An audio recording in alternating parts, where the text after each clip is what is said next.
Le 5 janvier dernier, Emmanuel Macron rencontrait son homologue turc, Recep Tayyip Erdogan. Sa première visite en France depuis la tentative de putsch qui a secoué la Turquie en 2016 et la purge des opposants politiques qui s'en est suivie, frappant la société turque dans son ensemble. Selon un article du Figaro, paru récemment, lors de son entretien avec le président de la République française, M. Erdogan aurait expressément mis en cause un de nos confrères, Martin Pradel. Présenté comme l'avocat de plusieurs djihadistes français détenus par les Kurdes en Syrie.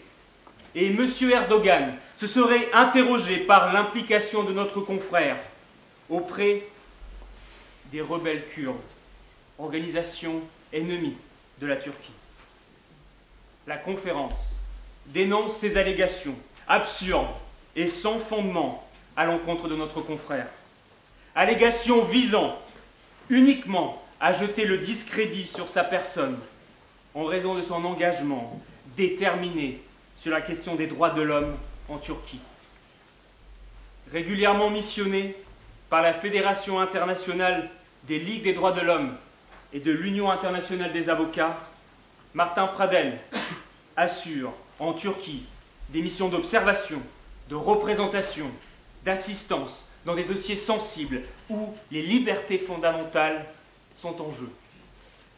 En tant qu'observateur, il a suivi la vague de procès à l'encontre de confrères turcs, dans le cas emblématique de Ramazan Demir, avocat d'origine kurde, défenseur des droits, qui en novembre dernier était venu à Paris, à la Maison du Barreau, nous raconter le quotidien de la répression. Martin Pradel assure également la défense de Pinar Selek, sociologue, militante féministe, qui, pour avoir réfléchi, pour avoir écrit sur les tabous de la société turque, est accusée de terrorisme dans un procès sans fin.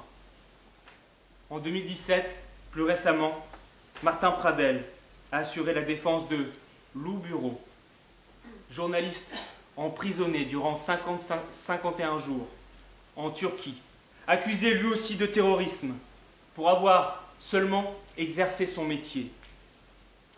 C'est bien pour son intervention sur ces dossiers sensibles, embarrassants pour le gouvernement turc, qu'aujourd'hui on jette le discrédit sur Martin Pradel, en lui prêtant d'obscurs liens avec les Kurdes, qu'on tente de l'intimider pour le dissuader d'exercer son rôle, des procédés malheureusement communs en Turquie à l'égard des avocats, ces gêneurs, ces empêcheurs de tourner en rond.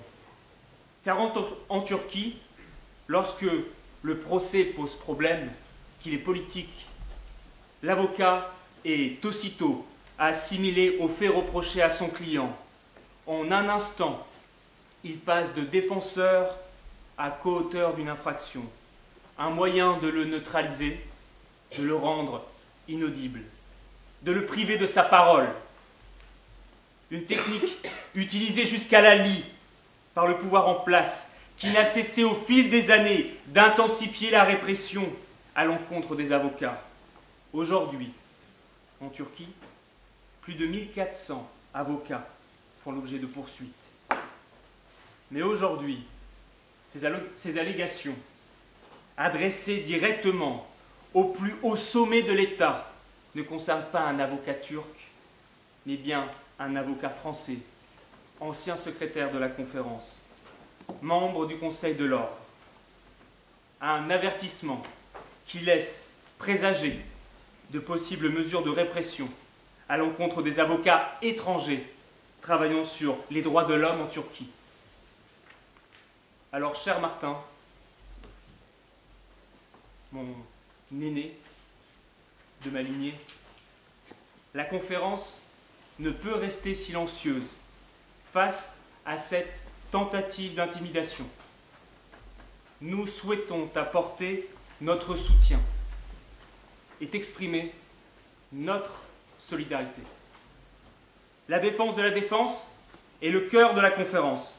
Avec force et détermination, nous nous engageons à tes côtés pour que tu puisses exercer pleinement ta mission de défense sur ces dossiers, sans faire l'objet de pression ni de menaces. Pour que tu puisses poursuivre ta quête tripale de justice que nous partageons. Sur la justice, je finirai par ces mots d'Henri Leclerc dans son dernier livre.